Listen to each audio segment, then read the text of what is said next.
Bismillahirrahmanirrahim. Our today's topic is different problems relevant related to the muscles. So yesterday we studied muscle fatigue.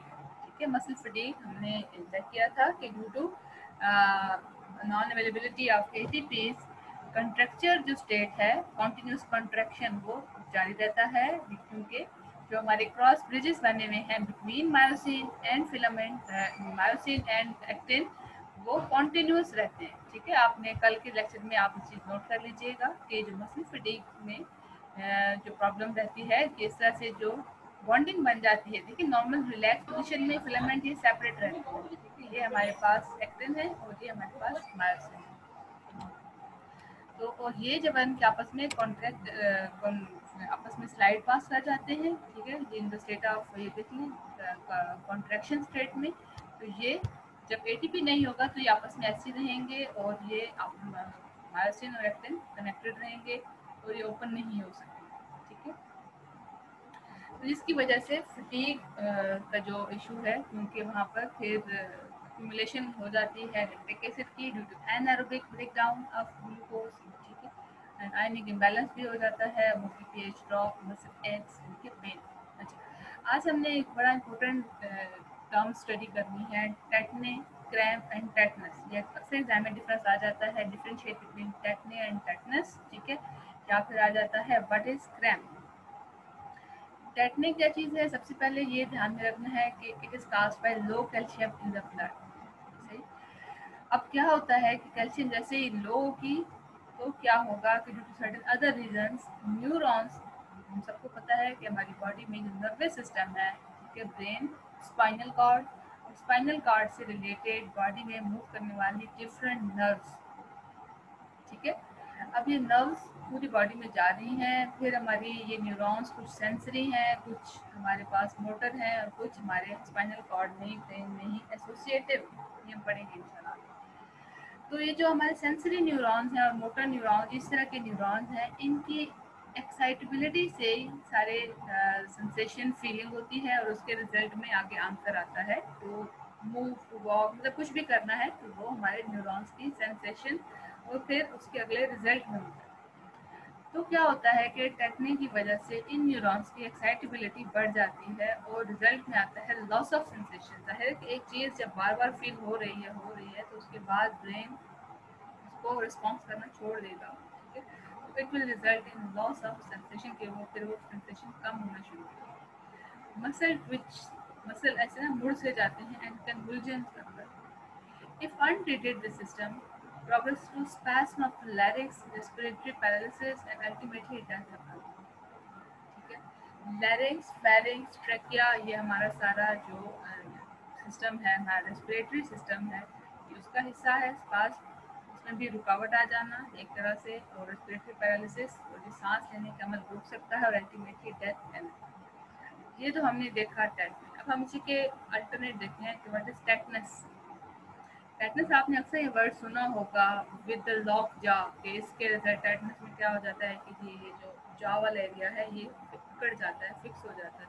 ठीक, इसमें भी fatal, ये भी fatal है, यानी डेथ कैन अकर, और रेस्पिरेटरी फेलियर भी हो सकता है और दूसरे इश्यूज भी हो सकते हैं। अच्छा, इसमें जो इसकी काज है, इसकी काज है एनारोबिक बैक्टीरियम क्लोस्ट्रीडियम टेटनाई। इसमें डिफरेंस ये याद रखना है कि टेटनस का जो कॉजिंग एजेंट है that is anaerobic bacterium Clostridium tetani. इसके रिजल्ट में क्या होता है, persistent painful spasm of some skeletal muscle, यानी कि जो मसल्स बोन्स के साथ जो रिलेटेड मसल्स हैं उनकी अकड़ाव मसल्स में आ जाता है। ठीक है,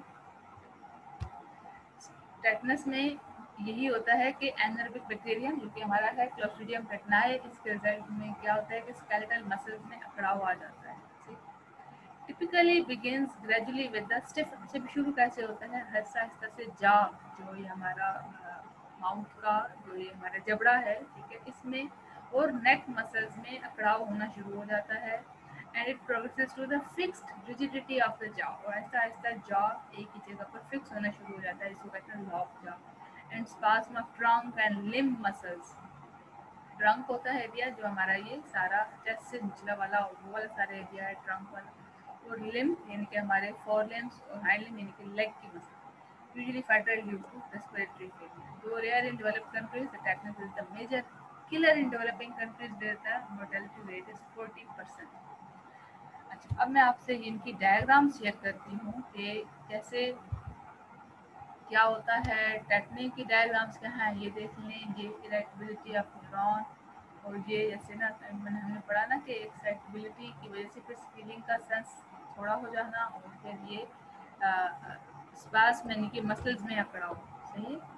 इस तरीके से ये मसल में ये सांस भी नहीं लिया जा सकता और हाथ पाँव में मोड़ आ जाता है। टेटनस का आपने फ़र्क ये देखना है कि लॉकजा के कैसे ये जो मसल्स हैं माउथ के यानी कि जो जबड़े के मसल्स हैं इनमें अकड़ाव आ जाना, और ये देख लें लिम्स यानी कि हाथों का मुड़ जाना और चेहरे का भी मुड़ जाना। ठीक है, ऐसे एक तरह से फिक्स हो जाना, मुड़ जाना। ये देख रहे हैं आप एक lock giant anaerobic bacterium Clostridium टेटनाई बहुत ही खतरनाक फैटल डिजीज है ये। सही देख रहे हैं आप। तो इसलिए हमें बहुत ध्यान के साथ चीज़ें यूज़ करनी चाहिए, अपने एनवायरनमेंट को भी क्लीन रखना चाहिए। ये कितना ये ख़तरनाक इशू है ये आप देख सकते हैं। वैक्सीन्स इसलिए इनके लिए बहुत ज़रूरी है। ये लॉकजा का इशू है। अच्छा, अब अगला हम देखते हैं कि एक है क्रैम्प। क्रैम्प आपने अपने सुना होगा, लोगों को रात को सोते हुए फ्यू सेकंड्स के लिए मसल्स कॉन्ट्रैक्ट कर जाते हैं, मसल्स में अकड़ाव आ जाता है। इसको एक और भी नाम दिया जाता है technique contraction of entire muscle, यानी कि एक पूरे मसल को टेक्निक कॉन्ट्रैक्ट और मसल्स कॉन्ट्रैक्ट कर रहे हैं। लेकिन इसमें इसमें इसका फ़र्क है कि ये थोड़ी सी देर के लिए, समटाइम ये नॉर्मल लोग इसको एक्सपीरियंस कर सकते हैं। क्यों? क्योंकि इसकी रीजन जो है वो थोड़ी सी ये है कि हमारी बॉडी में वाटर लेवल का कम हो जाना।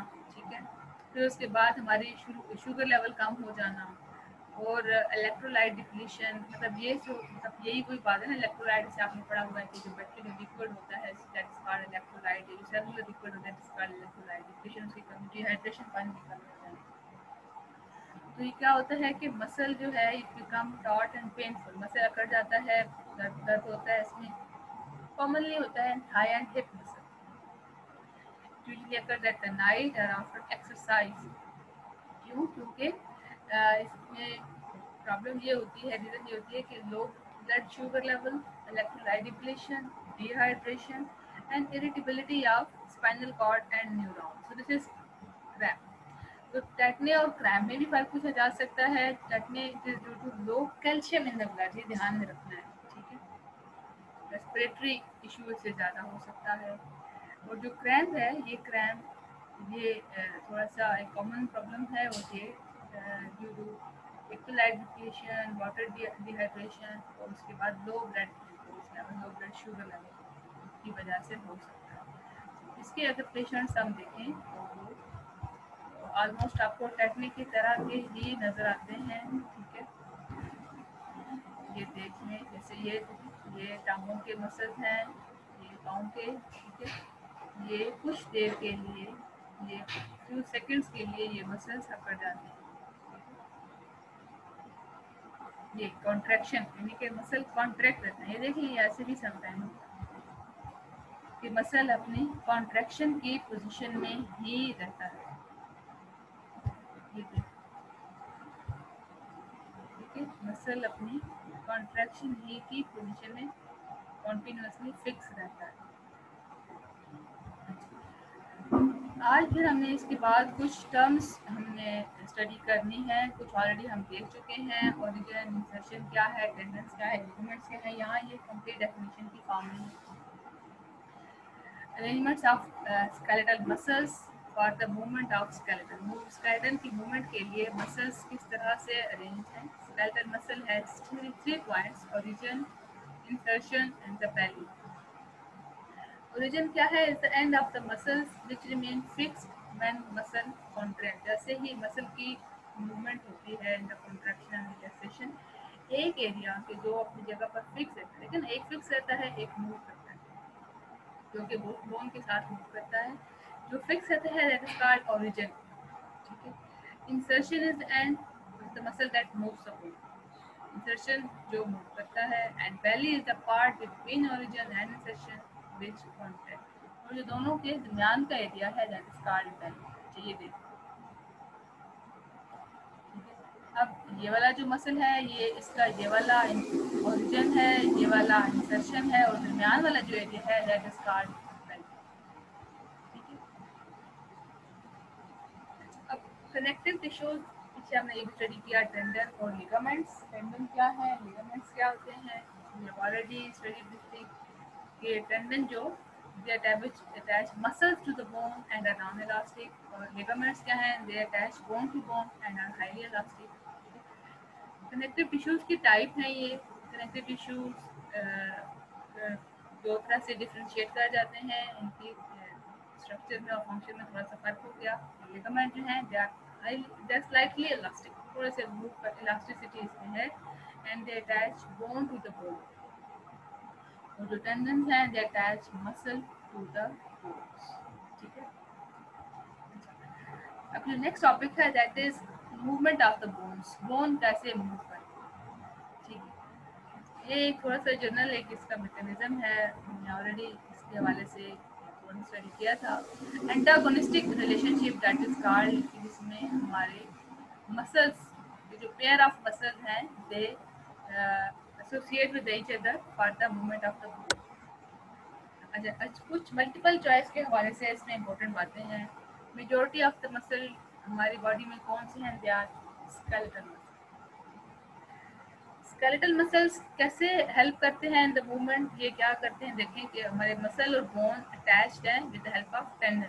तो क्या होता है कि skeletal muscle produce the movement by pulling on tendon. जैसे ही टेंडन, मसल और बोन अटैच्ड हैं, टेंडन के ऊपर पुलिंग होती है, तो क्या होगा कि फिर ये बोन को भी अपनी तरफ खींचेगा। ठीक है, bone tendon and pull on the bone, tendon के ऊपर खिंचाव होता है, फील किया जाता है, प्रेस किया जाता है, और फिर वही प्रेशर आगे बोन्स पर जाता है, इस वजह से बोन मूव करती है। Most muscle pass across a joint and are attached to the bone that forms the joint.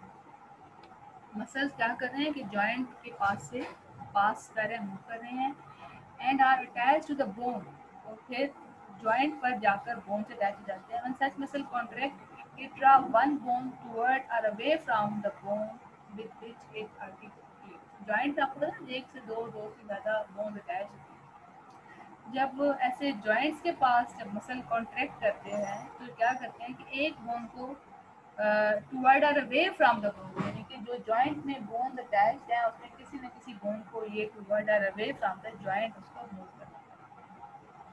अच्छा, अब ये इंपॉर्टेंट बात ये है कि 650 मसल्स हैं in human body, most of which occur in the pair. Muscle कितने पाए जाते हैं, 650 हैं टोटल मसल्स। ठीक है, और उनमें से most of them they occur in pair. At joints, these muscles work against each other by contraction. This relationship is called antagonistic. Antagonistic यानी कि एक दूसरे के अपोजिट। इसकी एग्जांपल हमारी एल्बो जॉइंट की है। ये देखिए हमारी ये वाला जो जॉइंट है एल्बो जॉइंट, जो ये वाला हमारा ये मूव करता है ड्यू टू जो हमारे ये एसोसिएटेड टाइप की एक मूवमेंट है, एंटागोनिस्टिक मूवमेंट है। जो टू मसल्स हैं बाइसेप एंड ट्राइसेप, ऊपर वाला मसल हमारा बाइसेप है, नीचे वाला मसल हमारा ट्राइसेप। ठीक है, बाइसेप, अच्छा बी आपने ध्यान से रखना है कि बाइसेप बैंड, बैंड बी में बी है, बाइसेप में भी बी है। तो जो बाइसेप वाला मसल है, ऊपर वाला मसल है, इसका हेल्प का क्या, इसका काम क्या है, इट बेंड्स द आर्म। ये हमारी बाजू को यहाँ पर बैंड मोड़ने के लिए हमारी ऊपर वाली मसल का रोल है, बाइसेप का रोल। ठीक है, bicep brachii muscles arise by the two heads from scapula. Scapula आपको बताया था ना, ये वाला जो हमारा शोल्डर जॉइंट है स्कैपुला, वहाँ से हमारे टू हेड्स मसल के यहाँ से अराइज होते हैं। एंड चलिए ये इसका ओरिजिन है, and is inserted onto the medial surface of radius bone. हमने रेडियस और अल्ना, यहाँ पर हमने दो बोन्स पढ़ी थी, रेडियस एंड अल्ना। ठीक है, और इसके इंसर्शन जो है इसी मसल का यहाँ पर, and is inserted on the medial, medial यानी कि central surface of radius bone. हमने रेडियस बोन अपने आप अगर स्केलेटन में देख लें तो आपको रेडियस बोन यहाँ पर नजर आएगी। Other two muscles lie below the bicep brachii. अब नीचे यहाँ पे दो मसल्स हैं, two muscles are brachialis and brachioradialis. Brachialis and brachioradialis हमने ऊपर वाला बाइसेप पढ़ा. अब other two muscles lie below the bicep brachii. अब बाइसेप के नीचे जो दो मसल हैं they are brachialis and brachioradialis. Brachialis is inserted in the ulna while brachioradialis is inserted in the radius. हमारे ये जो दो बोन्स हैं यहाँ पर रेडियस एंड अल्ना, वहीं पर टू बोन्स पाई जाती हैं. ब्रेकियलिस एंड टू बस रेडियस एंड अल्ना है, इसके साथ दो muscles attached हैं, brachialis and brachioradialis. When these muscles contract, they lift radius and ulna and bend the arm at the elbow. ये अब हमने बोन के कौन सी मसल के हवाले से पढ़ना है? बाइसेप. बाइसेप के हवाले से, ठीक है. ब्रेकियलिस ब्रेकियोरेडियलिस के जब ये कॉन्ट्रैक्ट करेंगे तो बोन हमारी बेंड करेगी. It will bend the arm at the elbow. अब जो हमारा दूसरा इसके अपोजिट नीचे वाला मसल है ट्राइसेप. ट्राइसेप आपको नजर आ रहा है. ट्राइसेप कॉन्ट्रैक्ट करेगा तो it will straighten the arm at elbow. ये हमारी बाजू को सीधा करेगा. जब ये कॉन्ट्रैक्ट कर रहा है तो बाजू सीधी हो रही है, स्ट्रेट हो रही है. बाइसेप जब कॉन्ट्रैक्ट कर रहा है तो ये हमारी मसल हमारी बोन को बेंड कर रहा है. ये देख लें. अब इसमें बाइसेप कॉन्ट्रैक्ट, ठीक है, और ट्राइसेप रिलैक्स. फिर जब tricep contract and bicep relax तो हमारी बाजू सीधी हो रही है. In the antagonistic pair, one muscle reverses the effect of the other and they do not contract simultaneously. It means कि दोनों इकट्ठे at a time they do not contract or दोनों both muscles at a time they do not bend, relax or they contract एक time पर नहीं होता, बल्कि एक मसल कॉन्ट्रैक्ट करता है, एक रिलैक्स करता है. ठीक है. आई रिपीट, टोटल 650 मसल्स हैं in human body, most of which occur in the pair. ठीक है. दोनों muscle they work against each other by contraction. This relationship is called antagonistic muscle. इसके एग्जांपल है जी movement of elbow joint by bicep and tricep muscle. Bicep का role क्या है? It bend the arm. Elbow joint tricep का role क्या है? It straighten the arm. यानी कि सीधा करने में ट्राइसेप का स्ट्रेटन में रोल है. हमने बाइसेप के नीचे हमने दो मसल्स और पढ़े, ब्रेकियलिस एंड ब्रेकियोरेडियलिस. ब्रेकियलिस कहाँ पे इसका इंसर्शन पॉइंट है? It is inserted in the ulna. Brachioradialis is inserted in the radius. Two bones हमने स्टडी की. आप देख सकते हैं एक रेडियस है और एक अल्ना है हमारी फोर आर्म की. अब जब ये मसल कॉन्ट्रैक्ट करता है, ये दोनों ना बाइसेप के साथ ही लिंक है. ठीक है. जब ये मसल कॉन्ट्रैक्ट करेंगे इनका काम क्या होगा? They bend the arm at elbow.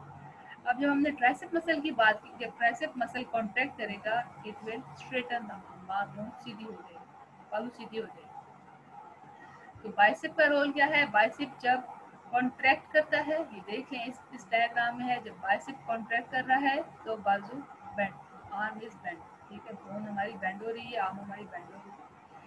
जब हमारा बाइसेप मसल रिलैक्स कर रहा है, ट्राइसेप मसल कॉन्ट्रैक्ट कर रहा है, so it has been straightening the arm.